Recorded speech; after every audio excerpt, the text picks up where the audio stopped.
What's goody? Hey man, so today we are back again and we are not here with the tier list video or anything like that. We'll get to that in a second, but we are reacting to Bleacher Report's article, NBA players that are most likely to fill the 2026-2027 trade rumor mill.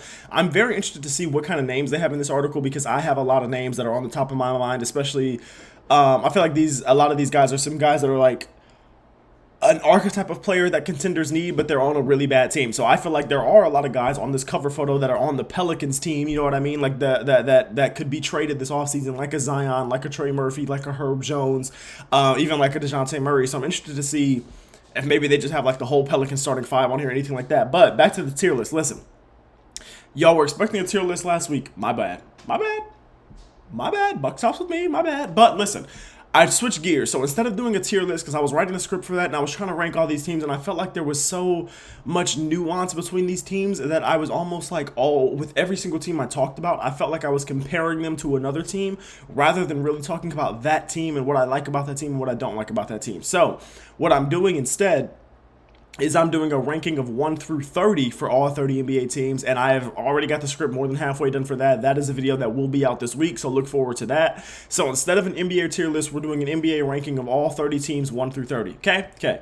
Anyways, let's go ahead and get into this because I'm interested to see. So off-season scuttlebutt writing down. Yeah. I know, bro. The NBA is so fast. Like, we're not even into the season yet. We're already talking about the trade deadline. The next crop of slop season honorees. By no means the ones who will be exhaustively mentioned. Okay, but they are the most notable candidates. Okay, so they're saying that this isn't all the guys that they think will be in the top of the trade rumors and everything like that. Honorable mentions, starting off with, are they trying to say Jokic or are they trying to say Aaron Gordon? I'm assuming Aaron Gordon. Okay, Joel Embiid. Yeah, I just saw Jokic's name. That's crazy. Joel Embiid, I just don't. The Sixers owe it to Embiid and themselves to see whether this could be the best five-man basketball, blah, blah, blah, blah.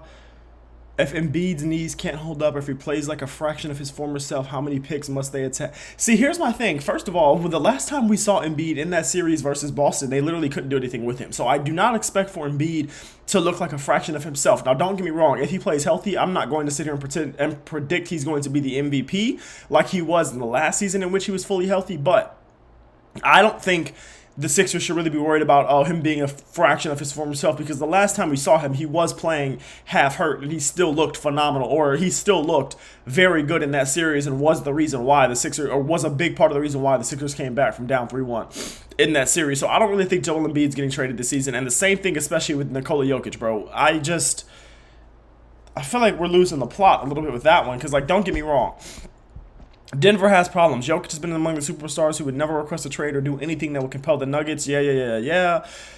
Does his plan to not sign an extension and instead wait until next summer when he has a...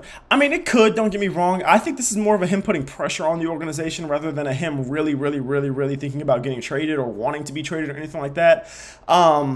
Nikola Jokic just seems like one of those guys is going to be a one-team guy, but I mean, hey, we said that with Giannis, and now Giannis is gone. You know what I mean? We said that with a lot of guys. We said that with the potential of a Jaylen Brown. Now Jaylen Brown's gone. So, and we're talking about Steph Curry trade rumors as we speak. So, I mean, no one's ever a one-team guy until their career is over, don't get me wrong.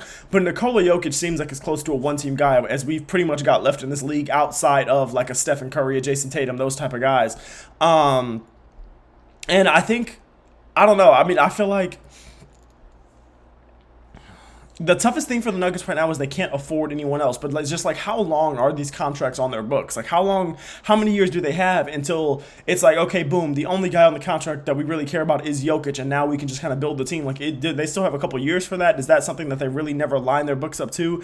That would be an interesting thing for me, because if they didn't line their books up well and they've got things to where it's like, okay, yeah, we do have all these guys on our books, but we also have them all getting off of our books come 2027, 2028. I don't see why Jokic would want out, because he's one of those guys where I think it would be very easy to put a team of role players around him for them to still be a championship contending team like a Luka Doncic, where I think you can give him a team like he has right now in LA, or a team like he had in Dallas when he went to the finals, and he can need just that and not need any other like crazy superstars on his team. Reed Shepherd. Yeah, Yeah, I don't think this is crazy. I don't think this is crazy at all. Tripled his court total last time compared to his rookie year. Exactly. He appeared to be exactly what the Rockets need. Occasionally an on-ball option who stretches the floor. Yeah, and I don't think Reed Shepard will get traded mostly because, well, I don't want to say that actually. Here's what I will say.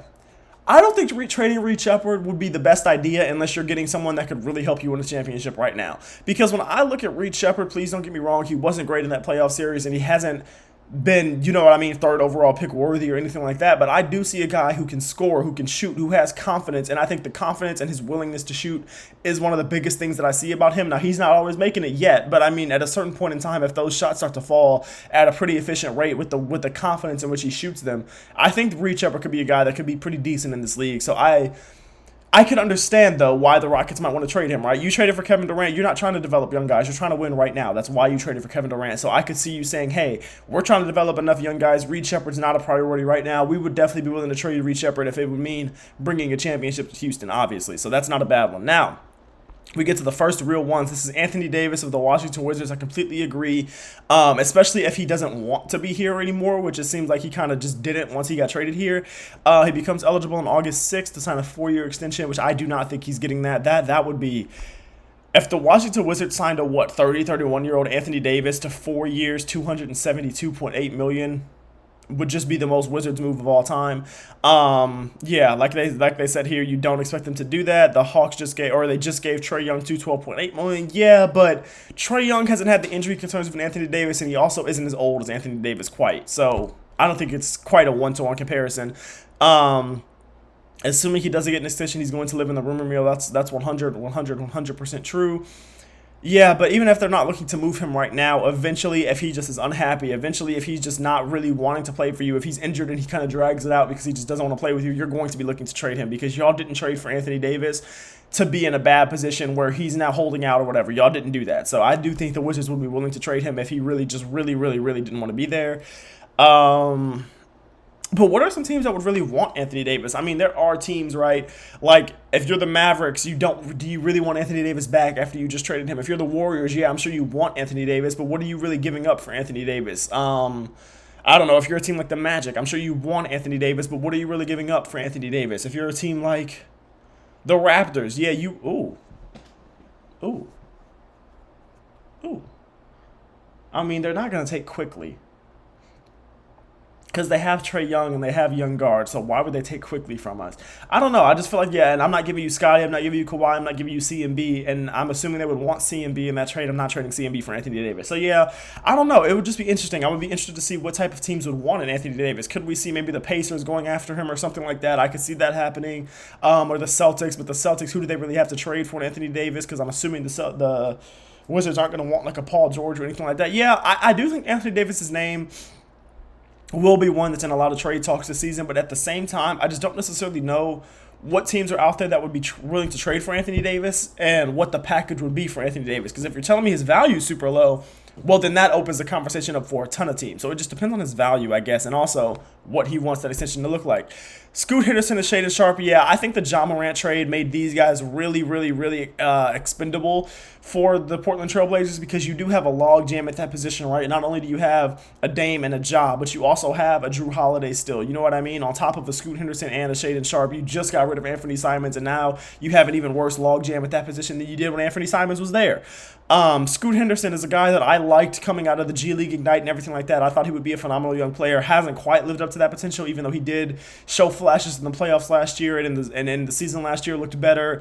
Shaedon Sharpe is a guy that I think has a ton of potential in this league, and I think if they did trade him and a team that was good, or a team that, like, you know what I mean, a team that needed some guard play got him, I think a team would be really happy to get a Shaedon Sharpe. But yeah, I don't know what the Blazers are doing. Like I say down here, if anybody knows what in the hell this team is doing, please let us know. I don't know either. The only reason I don't hate the Ja Morant trade for Portland is because all you had to give up was Jeremy Grant. But look, this team is so weird. Like, you could have put so many names in this thing and I wouldn't even be mad at you, because it's like, okay, sure, a starting lineup, let's say it's, I don't know, bro, Dame and Ja is a terrible backcourt, but whatever, defensively. Let's say it's Dame, Ja, Tumani Kamara, Deni Avdija, Donovan Clingan. That starting lineup isn't terrible, but I mean, where's the defense is really only carried by two guys, and then you got three guys who all kind of want the ball in their hands on the offense. And then the bench is like, yeah, it's okay, but you have a bunch more guards. You have Scoot Henderson, you have Shaden Sharp. So, like, you never have a lineup coming in where you have a defensive stopper in the backcourt. You never have a lineup coming in where it's like everybody has a clear role. It's kind of like you have overlapping talents, especially at the guard spot, no matter whether it's a bench lineup or a starting lineup. And it's just not great, man. It's just, like they say, neither guard has shown enough or remained healthy enough to guarantee themselves a spot in the bigger picture. I completely agree with. Another thing I will say here, though, I wouldn't be surprised if, like, one of these guys goes and then one of a Dame, a Ja, and a Drew go. I wouldn't be surprised if, like, sure, one or both of these guys could get traded this season. I think that will happen. One or both of these guys probably will get traded this season. But I wouldn't be surprised if a Ja Morant got traded too. I would not be surprised at all if Ja Morant does not play a full year in Portland. I would not, because it just feels so weird. The fit feels so weird and so random. So I don't think Scoot Henderson and Shaden Sharp are the only trade candidates for this team, but I do think they are the two biggest ones. Tyler Hero for the Milwaukee Bucks. This is interesting. I didn't actually really think about Tyler Hero as a trade candidate for them, but I guess it makes sense. I mean, he's a solid all-star. He's a shooter. He's a guy that teams are going to probably have at least some level of interest in because of his shooting ability.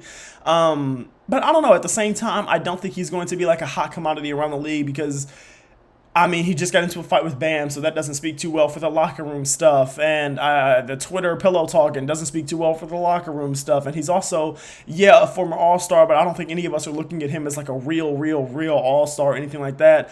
And then they do have young guards, Ryan Rollins and Braden Berries, who they say are more important to long-term program, which is obviously true. The Gary Trent Jr. re-signing is, there's a reason that's being investigated. But yeah, they do have AJ Green. They did get Kasparas Giannis in that trade. I don't think KPJ or Caris LeVert are really keeping them away from playing Tyler Hero or caring about what Tyler Hero's doing. But I do see what they're saying. There are a lot of guards on this team. And I mean, Tyler Hero's a guy who's going to probably be wanted by at least some other teams in this league, and the Bucks will really have no need for them. He's really not going to fit in their long-term plans. He's not really quite young enough to where they're going to be like, yeah, we could build around him, and he's also really not good enough to where you could build around him.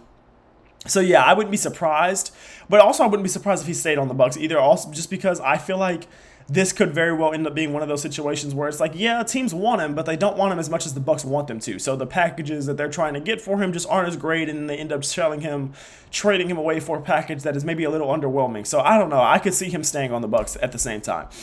Kyrie Irving, Dallas Mavericks. I didn't think about this one either.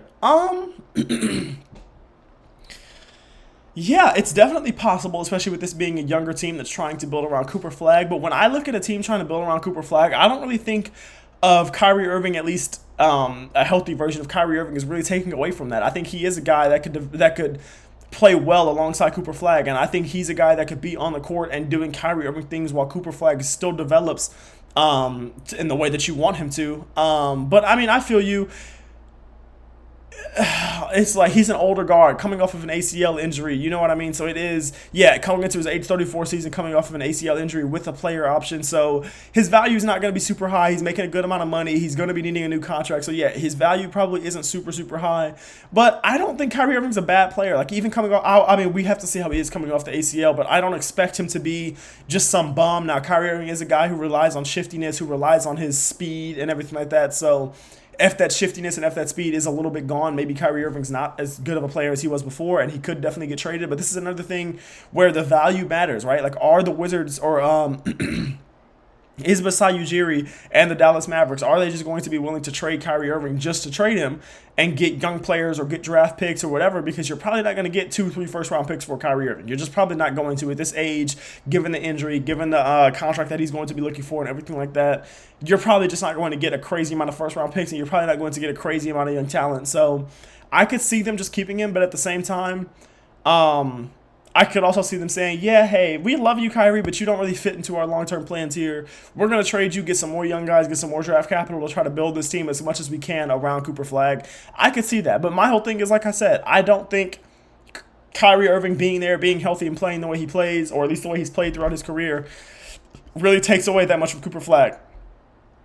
This is what I wanted to see. I'm surprised Herb Jones isn't in here. But yeah, I'm surprised. There's a couple more guys that aren't in this list, but yeah, Trey Murphy, Zion Williamson, 100%, bro. The fact that these two guys, that Joe Dumars has not traded either of these two guys or a Herb Jones or a DeJounte Murray is so crazy to me.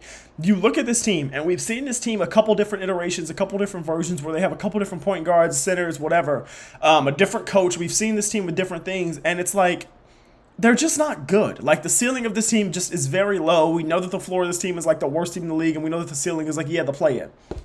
Why keep running it back? Why keep looking at the same roster of guys who are doing nothing but getting older and just saying, yeah, no, I believe, and then trading away draft picks and making bad draft decisions or less than ideal draft decisions? It just doesn't look great for the Pelicans right now. I definitely could see teams having – there's going to be a lot of teams that have interest in Trey Murphy, right, as a guy that is a shooter on the wing position that has length, that can be a 3-and-D guy, that can just go in there and fit well and not need the ball a lot, but can still be an 18 to 20 point per game scorer.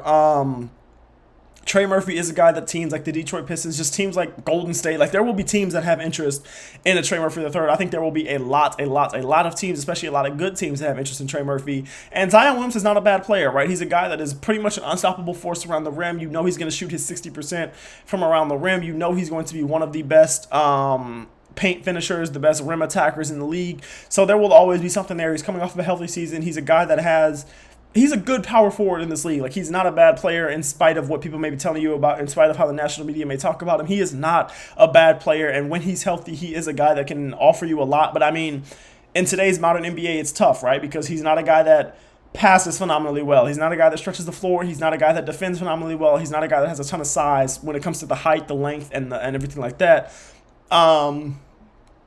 So, yeah, it's not like he's this guy that, oh, there's going to be 30 teams lining up for him. Like, if you were to trade Zion Williamson, I could very well see you having, like, 3 or 4 suitors where you have, like, maybe a Charlotte wants him, maybe Chicago wants him. You know what I mean? Like, a couple of random teams might want a Zion Williamson. But I think Trey Murphy's the guy where you really, and even Herb Jones are the guys where you can really trade them and kind of fleece a team who's like on that level where they think they're a contender or they think they're one piece away from a contender, and you fleece them because they're desperate, because they really believe that this could be their year, and then you get a lot more for Trey Murphy than maybe what his value really is. I could see that happening for the Pelicans, but at the same time, y'all keep waiting so late that why should I believe in that? You know what I mean? Like, this is just, the Pelicans are running terrible business right now with the fact that they do not make any moves. They have not made any moves this offseason, in spite of being one of the worst teams in the league. It's just not good for the Pelicans. So, yeah, like I said, man, we will have that 1 through 30 ranking video out within the next couple of days and everything like that, so please look forward to that. But please do not forget to let me know what y'all thought about this video. Let me know what type of stuff y'all want to see in the future. Please don't forget to like, comment, and subscribe. Please don't forget to keep God first as always, all right? Because Jesus loves you and so do I. Peace.